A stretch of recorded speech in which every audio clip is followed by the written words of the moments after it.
Hey guys, welcome back. It's Ripe again, back with more Karen stories. In this video, an awful teacher forbids my diabetic kid to eat candy in class and my kid ends up in the hospital. Let's dive right into the video. And the title story starts like this. My child, who I will refer to as Abby, has type 1 diabetes. My husband and I make sure that we provide her with the proper diet and accommodations, but we are not with her every second of the day, so there's always the chance that we miss something and won't learn about it until Abby or someone who was with her tells us about it. When she started grade school, we were informed by her teachers that at certain points in the day she was starting to look and feel lethargic, especially near the end of the school day when lunch had already been served. We tried packing her a larger lunch, keeping in mind the amount of sugar it had, but it was not enough to get her through the rest of the day. Her doctor recommended that she take something to snack on at the end of her day, so my husband and I give her those mini chocolates that you find during Halloween time. Abby usually only needs them from time to time, but she makes sure to take them out of her lunchbox in the mornings and brings them back home with her, just so they don't melt in her desk. Of course, we made sure to let the teachers know about the snacks and about her condition. For the most part, the teachers were fine with it, or they would assist with keeping the chocolate at their desks so that other students would not take it from Abby's desk, and of course, we made sure the school nurse was aware of her condition too, just in case Abby had any issues or had a hypoglycemic episode. Abby was in 3rd grade when we encountered a teacher that outright refused our requests. The teacher, who I will call Miss Karen because she was that insufferable, said that she would not have anyone eating in her classroom since eating outside of lunchtime was against school rules. We brought up that other teachers had allowed Abby to have the chocolate and that she didn't need it every single day, but that did not matter. The teacher was insistent that Abby was faking it and that she probably did not even have diabetes. Of course, I went to the nurse and had a meeting with some of the higher-ups at the school about it, but they said that if that was how Miss Karen wanted to run her classroom, they could not force her to comply. When I brought up how that didn't make sense, the principal stated that the school gives the teachers the freedom to run their classrooms how they would like, and if Miss Karen didn't want to make exceptions, they could not force her to do it. I tried not to get angry, but it's one thing to act like that about a school policy, but when it comes to someone's health, I just didn't get it. I'd give Abby a few backups that she could keep in her desk, but told her not to eat them in view of the teacher if she was feeling sleepy. Of course, Miss Karen found them and confiscated them, claiming that my daughter would not be eating junk food just because you're still hungry. She made a few snide comments when Abby tried to explain why she needed the candies, and I wanted to go back to the school board to complain, but my husband told me to wait until I had a cooler head. So I waited and something happened. I got a call about a week after Abby's chocolates were confiscated from the school nurse. Abby had to be rushed to the hospital for a severe hypoglycemic episode. Abby had not been feeling well the past few days and I could not send any more chocolate into school with her because it would be taken by Miss Karen. All I could do was take care of her once she got home from school, but even then there were dips and spikes in her blood sugar that I was going to take her to the doctor for. Thankfully, the nurse had been keeping an eye on her, and when Abby had come into her office to complain about a headache, the nurse was there to catch her when she suddenly passed out. My husband and I went to the hospital. Abby was being taken care of, but the ordeal was rough on her and the doctors agreed that they wanted to monitor her for a few days to make sure she was okay. While my husband stayed the night with her, I went to the school and asked the nurse to tell me everything that had happened leading up to and after Abby was taken to the hospital. The nurse told me that Abby had actually left Miss Karen's classroom without saying anything, which had the teacher thinking that Abby was trying to get attention and that there was not anything wrong. Miss Karen had not even contacted us about Abby leaving. I had to hear about it from the nurse. That was the tipping point for me. Miss Karen was my daughter's teacher and she was acting like Abby was faking her condition and not caring at all about what caused her to go to the hospital. I scheduled a meeting with the school board. With the nurse's testimony, I told them about how this whole situation could have been avoided if Miss Karen had allowed my daughter to have a piece of candy every now and then to regulate her blood sugar. The school board assured me that they were going to look into this and would let me know once they had more information. I'll be honest, I didn't expect them to work very fast. They were so quick to jump to Miss Karen's side at the beginning of all of this, I figured they were going to drag everything out and try to defend her again. 2 days after Abby was admitted to the hospital, I received a call from the school board to come in for a meeting. They sat me down and expressed their apologies for what happened to Abby. As it turns out, she was not the first student that Miss Karen's actions had sent to the hospital. To make a very long story short, Miss Karen had a history of undermining medical conditions that some of her students had. The nurse had found several incident forms going back almost 5 years that had Miss Karen confiscate a student's EpiPen, purposefully moved the desk of a narcoleptic student while they were asleep and stood by and watched as one of her students had a grand mal seizure. The nurse had not known about any of these instances, but the incident forms were written in Miss Karen's handwriting and had sign-offs from the children's parents indicating that they were made aware that something occurred. Each one of those students was pulled out of school and transferred to another grade school in the district. The school board spoke to some of the parents who claimed that Miss Karen threatened them with suing if they tried to tell anyone about her negligence. Needless to say, Miss Karen was stripped of her job and went to court to be stripped of her teaching license. There's also gonna be a court case for her actions on endangering children, which could lead to jail time if she is found guilty. I'm just glad that my daughter and her classmates never have to deal with someone like that ever again. Abby had to stay in the hospital for a little while longer, but she is currently out and doing much better. The school board has been working with me and a few other parents to come up with regulations about accommodating kids that have health issues. We are honestly trying to make things much easier for our children to have the best experience that they can at school, and I couldn't be happier that things seems to be changing for the better. And yeah, ripe stars, I'm happy that Miss Karen is gone. No child deserves a horrible teacher like that. And if you ever had an awful teacher, I would love to hear your story in the comments because I think we can all relate. Either way, the next one is a satisfying military story. And if you've watched until here, please don't forget to like the video and subscribe to the channel if you haven't already to not miss any of my daily uploads. So my dad, born in the early 1950s, volunteered and enlisted in the Marines. Willingly, I might add. At the age of 17, near 18, he stayed in the Marines for a full tour during the Vietnam War effort. But my dad was disappointed to find out due to the surviving son clause he would never get to see battle. My dad worked hard as a missile tech and support, and then he was reassigned to a desert base, not named. He was made part of a special operation group that tested out the latest weapon systems from the developers. So one day the sergeant, SGT, walks in and asks for volunteers to fire a brand new radar-aimed gun system. Note here that it was radar-aimed but still required for someone to sit in the chair and actually fire the thing. It was designed for anti-air defense, but they wanted to see if it could repel ground-based units or at least suppress them. The room got excited as everyone wanted to be a part of it, but nobody wanted to sit their Keister in the firing chair. The SGT screams at everyone saying there has to be somebody in here who is good at aiming a gun. Suddenly everyone started recommending my dad. Voices called out, "Get Bobby," name change for privacy, "over here, he's the craziest SOB who ever shot a gun. Yeah, Bobby, he'll shoot anything. Bobby, the best aim out of all of us. Bobby tests stuff like this all the time." Yeah, they pawned off the duty to my dad. My dad did not know the difference and he liked shooting anything new and classified, well, now declassified and way obsolete.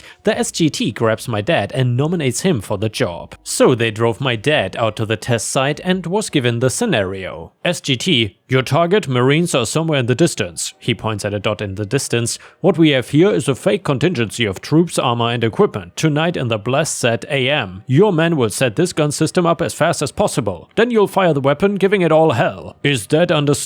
My dad and his team, "Yes, Sergeant." My dad and his team do some test runs just with the setup and then get some shut-eye. So about 2 AM the siren goes off. My dad's team, half dosed but ready and alert, race to the equipment. They hook it to a jeep and drive it to position. They put it in place, putting the anchors down. The gun comes online. My dad gets his targets on radar. My dad lets the gun go crazy on the target. The gun fires what feels like dozens of rounds. My dad checks the radar screen and looks puzzled. The SGT asks him, "What in the heck happened, Marine?" My dad, "Well, sir, I'm not at all sure. I shot the heck out of the target, but according to radar, it's still standing there. It's still pinging me back." Sergeant, "Did you miss? Did you just get your platoon wiped out? Did you fail your fellow Marines? Did you fail your mission?" He pauses. The sergeant, "Break it all down and do it again." My dad and his team break it all down and pull the system back to the base camp. So about 3 AM the siren goes off. My dad's team races equipment again, they hook it up, drive to the position, they anchor, and my dad gets his targets on radar. My dad lets the gun go crazy again, the gun fires more rounds and my dad checks the radar screen, still puzzled. The targets remain, the SGT checks my dad's screen over. The SGT: "You just wiped out your entire battalion by missing, Marine. I told you to nail the target and you didn't bring one down." My dad: "But Sarge, listen, I'm almost certain we are hitting it. By my calculation the targets should be Swiss cheese by now. I think we should inspect the targets first before we waste more rounds." SGT: "You think, Marine? You're ordered to sit in that chair a third time, and well, this time we will be a perfect run, as I will supervise the whole shebang." Then 4 AM hits, my dad and the team are in perfect sync. If you slowed it to the slow motion, you would see them moving in the grace of any dance troupe. The gun gets set up in the fastest time on record, my dad aims and fires. Bam bam, my dad, warm in the chair, says, "Sarge, we are hitting it, but the..." Sergeant: "Fire, Marine!" Dad: "But sir..." Okay, cue malicious compliance. SGT interrupting: "I said fire, Marine! Fire now!" The sergeant: "Fire till either you expand your ammo or you overheat, am I clear?" My dad's team reloads the weapon system as the ammo runs low again and again until the ammo is out. I would say it was a minute from overheating, at least by my dad's word, and my dad checks the radar. The target remained. The sergeant throws his hat and binoculars on the ground. Don't know why he had them, it was night and the target even with the binoculars could not be seen. At 5 AM and first dawn, they drive towards the targets grow in size. The target ends up being 2 Sherman tanks, 2 half-tracks and a bunch of scarecrow dummies, all originally headed for the scrap heap with a brick wall that had been half-hastily set up behind it. Everyone was surprised to find Dad's gun had turned them all into Swiss cheese. They were able to shine lights through huge holes in the armor plating, the dummies were missing whole sections of their chests, heads and others even knocked off their posts, the half-tracks were all but nothing, and the back wall had huge divots. Obviously, the bullets had gone clean through the armor and hit the back wall. My dad murmurs smug, "Think it worked, Sarge. I think I hit it." The Sarge threw his head to the ground and did a little rage dance upon it, screaming "F it" multiple times, and yeah, this is about as close as you're gonna get to a fallout. Another detail went out later that day to not only clean up the mess, but they started running metal detectors over the sand around and behind the targets. The system had accurately hit its targets without bullet spray around the area. The metal detector team found bullets that had gone through the wall. The weapon array went on to be scrapped before mass production. And by the way, my dad never got those details. Who knows? Budget, efficiency, feasibility, who really knows? The gun's control and aim system would end up being used in a variety of systems later on until that became obsolete. That sergeant gave my dad every fire control job and testing system after that until he was discharged. And the next one is a petty revenge story. And by the way, let me know in the comments whether you enjoy these military stories, because they're actually quite rare, but there are a few good subreddits for those, so I could find even more if you enjoy them. So I work at a facility with children with ASD. So due to HIPAA, this will be very vague. We are short-staffed on this particular day, and I volunteered to stay up late to help with coverage, so one of the children can make an important doctor visit. Normally, I'm a supervisor of a different shift and oversee the people that I was filling in for. We are a fairly large company with awful turnaround, so people and titles get lost in the day-to-day all the time. On top of the chaos that our clients already stir up on a daily basis, I am with my assigned child, and this new lady comes out and immediately lays into me about how I have to do these things and those things, and starts questioning if I even know what I'm doing, all the while ignoring the client she's supposed to be watching. I tried correcting her. Tried to explain what she was doing was improper and a danger to the child. In this instance, it's a child who frequently chokes on food and she's not preparing his food properly. All the guidance I was attempting to give her, despite the disrespect and talking down to me, was met with huffs and puffs and her storming off mumbling insults she thinks I don't hear. I just laugh and ensure not only my child but hers are safe. After all, I only have to wait an hour or two before I leave. And I am patient and petty. This behavior continues the entire 2 hours. During this time, she leaves her child unattended a dozen times, ignores all my guidance, tries bossing me around, hurls insults, gets attacked by her child. Many of our clients are violent, and I still step in and rescue her, so everyone is at the bare minimum at least safe. I never once told her how long I've been there, nor what my position is. I simply thanked her for the advice and smiled. And in the spirit of patience and embracing my inner demons, I will now wait until the day she ends up walking into my office. It will be glorious. Edit: yes, I did my due diligence, and as a mandated reporter, both children are safe and were handed off to a veteran staff who are very competent. Update: I have no confirmation of the exact discipline, but she was removed from scheduling. This could mean a multitude of things, but it for sure means that they consider this a serious enough infraction to disallow her from working with the kids again. We'll probably know more after the weekend. And now let's move on to the next story. It starts like this. Hey everybody, I'm from Slovenia and want to tell you all what happened on my property between me and my neighbor. I have a large plot of land that at some point goes into a forest. A little bit of the forest is on my land and the rest of it belongs to the country. I really like having my own little forest area because I can do things like camp close to the house while still feeling like I am in nature. The neighbor that lives next to me is not very nice and likes to hang out a lot with his friends. It never bothered me that much until my neighbor thought that some of my land should be his. He comes on it a lot of the time with his friends and they hang out in the forest area that I own. When I told him to leave, he always just says that he actually owns half of my land and can get me arrested for living on it. I don't want to start a big fight with him, so I let it go. That turned out to be a big mistake because he starts to get more aggressive with the things that he does. He rented a bulldozer and used it to knock down a ton of trees from that forest area that I own and dig up a ton of my land to make trails. I am very angry about this, and it turns out he wanted to use the trails that he made to ride motorcycles with his friends. It made almost a full circle, so I think they were trying to make a trail around and through my forest to race. I didn't try and talk to him again because I knew he would tell me that the land belonged to him and he was allowed to destroy all of the trees. I put up signs that said no trespassing so that maybe they would scare him and keep him out. However, he ignored the signs and he comes back often with the friends riding motorcycles.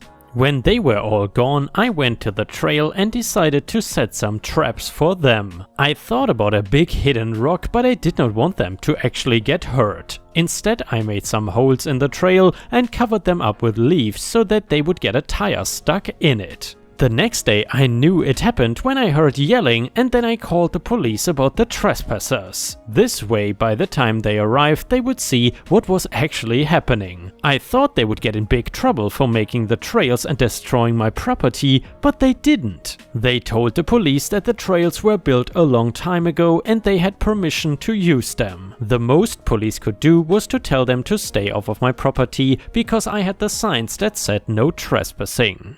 I could tell my neighbor was angry, but I did not know that he was going to try and get revenge on me for the traps that I set. He rented the bulldozer again and started to destroy more of my forest. What he did not know was that I installed cameras on my property, because originally I wanted to catch him using the trails again. Instead though, I now had footage of him destroying my property and I called the police with the video evidence I had.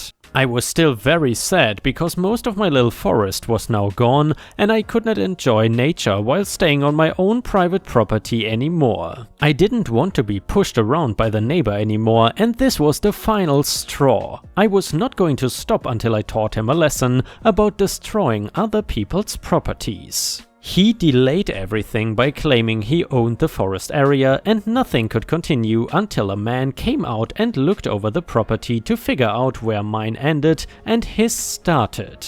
After he confirmed that the forest area that he built the trails on was mine, I could sue him properly. This was actually the biggest mistake he made, but I will explain why in a little bit.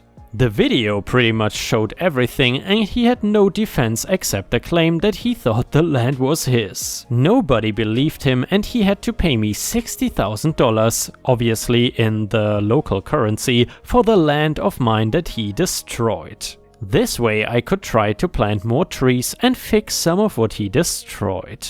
It would be a long time though before my part of the forest is what it used to be. I also wanted to get rid of the trails he made and plant grass there again to make it look normal. The trails made it look weird, and since it was just dirt, it looked like my grass was not planted properly or something. Back to how he made a big mistake by making the guy come out and look at the land. It turns out that not all of what he destroyed was the forest on my property. He went further than that and actually started bulldozing the forest that is behind my land. That part of the forest is not owned by a person but by the government so that it can be preserved and no company can come and try to chop down the trees for lumber. They told him that destruction of government property was a different crime and that one held not a fine but a jail sentence. He looked so shocked and scared when he found out what he had done and tried to argue that he didn't know and it was not his fault. It was on the video though, and since he was not supposed to be over there anyway, they were going to send him to jail for a year because of it. I had no idea that was going to happen, because even I don't know exactly where my property ends and the rest of the forest begins. I only knew that the part close to my house was technically on my property. That part of the forest was going to be replanted by the government and the workers were nice enough to help me with planting the trees I spent the money on. Just so you know, not everyone here is like my neighbor and most of the people are actually really nice and friendly. Someone else ended up moving into my neighbor's home while he was in jail, so I assumed that he had to sell it. My new neighbor is much nicer and actually became a pretty good friend to me. We ended up camping on my property in the little forest and it is growing back very nicely. The grass also grew back, so those horrible trails are gone. I think that neighbor learned a very good lesson that if you push someone that seems nice too far, you are going to end up getting in a world of trouble. I'm easygoing as long as you are not doing anything too wrong or hurting anyone. As soon as you mess with my property and destroy trees, I'm going to make sure though that you have a miserable time. And yeah, Ripe stars, this story especially, and recently I have to say a lot of the stories prove that entitlement does not know any borders and pretty much entitled people exist on every single continent and in every single country. And yeah guys, with this we have reached the end of the video. However, if you cannot get enough of my content, please don't forget to subscribe to the channel to not miss any of my daily uploads. And also check out my podcast by searching for Ripe Stories on Spotify, Amazon, Audible and other podcast platforms. You will often find exclusive episodes and early access to new content. Furthermore, please check out my Patreon by going to patreon.com/ripeyoutube or my YouTube membership program for even more exclusive stories. Thank you so much and I will see you again tomorrow.